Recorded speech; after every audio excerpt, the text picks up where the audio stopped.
একটা ট্রপিক্যাল জবার সিডলিং তৈরি করা কিন্তু চারটিখানি কথা নয়। ক্রস পলিনেশন করে তারপরে যখন সিড পট তৈরি হয়, সেই সিড পট 40 থেকে 45 দিন পর যখন ম্যাচিওর হয়, সেই লড়াইটা কিন্তু মারাত্মক। অতিরিক্ত জল বা খাবার কিংবা কম পরিমাণে জল বা খাবার যদি একটাও হয়, তাহলেই কিন্তু সে সিড পট নষ্ট হয়ে যাবে।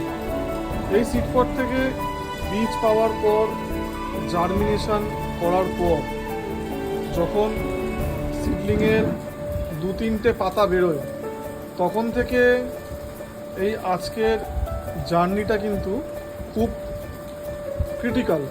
একজন হিবিস্কাস হাইব্রিডাইজারই জানে যে কতখানি কষ্ট এবং ধৈর্য লুকিয়ে আছে এই প্রসেসটার মধ্যে।